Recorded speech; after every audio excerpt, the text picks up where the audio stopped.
எல்லோருக்கும் வணக்கம் நேயர்களே. சற்று முன் பார்த்தீங்கன்னா மணிரத்னம் ஒரு முக்கியமான இன்டர்வியூ கொடுத்துருக்காரு. அந்த ஒரு இன்டர்வியூவில் ஜெயம் ரவி அவர்களுக்கு ஆதரவாகவும் குஷ்புவுக்கு எதிராக பல அதிர்ச்சிகரமான விஷயங்களை அடுக்கடுக்காக சொல்லியிருக்காரு. இன்றைக்கி சமூக வலைத்தளங்கள் முழுக்கவே அதுதான் பரபரப்பாக போயிட்டுருக்குது. அப்படி என்ன ஒரு விஷயத்த சொல்லியிருக்காரு, குஷ்புவை பற்றி மணிரத்னம் சொன்ன பல அதிர்ச்சிகரமான அடுக்கடுக்கான விஷயங்களை பற்றி நம்ம தெரிந்து கொள்ளலாம். வாங்க வீடியோக்குள்ளே போகலாம். நம்முடைய சேனலுக்கு நீங்கள் புதியவராக இருந்தால் மறக்காமல் சப்ஸ்கிரைப் பண்ணிட்டுங்க.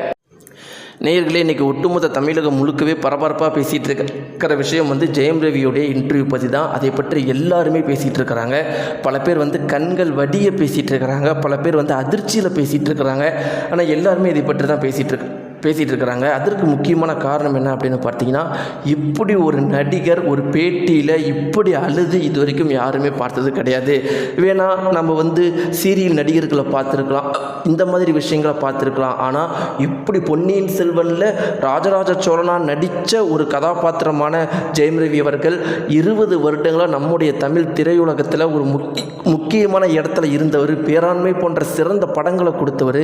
இன்றைக்கி மனைவி சரியில்லை, என் மகனை கூட பார்க்க விட மாட்டேங்கிறாங்க, பாடி கார்டை வச்சு அடித்து துரத்துறாங்க, என் ஒட்டுமொத்த வாழ்க்கையிலே நான் சந்தோஷமாக இருந்தனால் என்னுடைய மகன் கூட தான், அப்படிப்பட்ட என் மகனையே பார்க்க விட மாட்டேங்கிறாங்க அப்படின்னு சொல்லிட்டு அவர் கதறதை பார்க்கும்போது ஒட்டுமொத்த தமிழகத்துக்குமே அதிர்ச்சியாக இருக்குது. எல்லாருமே என்ன சொல்கிறாங்க அப்படின்னு பார்த்தீங்கன்னா, இந்த மனுஷனுக்கே இப்படிப்பட்ட ஒரு நிலைமைனா சாதாரண மனுஷங்களாம் என்ன தாண்டா பண்ணுறது, இதுவே ஒரு பொண் இப்படி பேசியிருந்தாங்களா எல்லாரும் எவ்வளோ ஆதரவு தெரிவிச்சிருப்பீங்க, இந்த மனுஷனை எல்லாருமே இவ்வளோ கேவலப்படுத்துறீங்க அப்படிங்கிற ஒரு குறிப்பிட்ட விஷயத்தை எல்லாருமே சொல்லிட்டு இருக்கிறாங்க. இப்படி இருக்கும்போது நேயர்களே, இது உண்மையாலும் ஒரு அதிர்ச்சிகரமான விஷயம்தான். ஏன்னா இதுவரைக்கும் எந்த ஒரு நடிகருமே, அதாவது இவ்வளோ பெரிய இடத்துல இருக்கிற எந்த ஒரு நடிகருமே அழுததே கிடையாது, இப்படிப்பட்ட ஒரு பேட்டியை கொடுத்தது கிடையாது. ஆனால் இவர் கொடுக்குறாரு அப்படின்னா இவருடைய மனசு எந்த அளவுக்கு பாதிக்கப்பட்டிருக்கும். இத்தனைக்கும் பார்த்தீங்கன்னா ஜெயம் ரவி நினச்சா எந்த பெண்ணை வேணால் கல்யாணம் பண்ண முடியும்.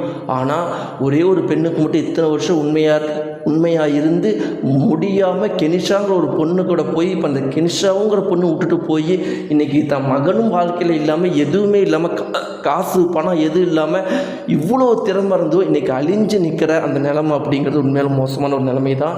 இவருக்கு இன்றைக்கி பல பேர் ஆதரவாக கருத்துக்கள் தெரிவிச்சிட்டு இருக்கிறாங்க. அதில் இன்றைக்கி மணிரத்னம் என்ன சொல்லியிருக்காரு அப்படின்னு பார்த்தீங்கன்னா, பொன்னியின் செல்வன் படத்தில் நிறைய நடிகர்கள் நடித்தாங்க, ஆனால் ஜெயம் ரவி மாதிரி ஒரு திறமையான நடிகனை நான் பார்த்தது கிடையாது. எல்லாத்துக்கும் மேலே அவனை மாதிரி ஒரு ஒழுக்கமான ஒரு பையனை நான் பார்த்தது கிடையாது. நிறைய பேர் நடிகர்களில் திறமைசாலிங்க இருக்கிறாங்க, உங்களுக்கு தெரியாதது கிடையாது. ஆனால் ஒழுக்கமான ஒரு நடிகனை பார்க்கறது அப்படிங்கிறது ரொம்பவே அதிசயம். அப்படிப்பட்ட ஒரு மனுஷன் தான் ஜெயம் ரவி. ஆனால் அந்த மனுஷனை இந்த திரையுலகமும் இந்த மக்கள் கூட்டமும் இப்படிப்பட்ட ஒரு நிலைமையில் கொண்டு வந்திருக்குது. ஒரு மனுஷன் நல்லவனாக இருக்கிறது தப்பா? அவன் நல்லவனாக இருந்ததுனால மட்டும்தானே அவனை இன்றைக்கி முன்னாள் மனைவி ஏமாற்றி அவனுடைய பையனை கூட பார்க்க விடாமல் பண்ணி இவ்வளோ பெரிய நடிகனாக இருந்தாலும் பேட்டியில் கதரை மட்டும்தானே அவனால் இன்றைக்கி முடியுது. அதே மாதிரி குஷ்பு போன்ற நடிகைகள்லாம் இன்றைக்கி ஜெயம் ரவிக்கு எதிராக பேசுகிறீங்க. குஷ்பு, நீ எத்தனை குடும்பத்தை கெடுத்து அப்படிங்கிறது எங்களுக்கு தெரியும்.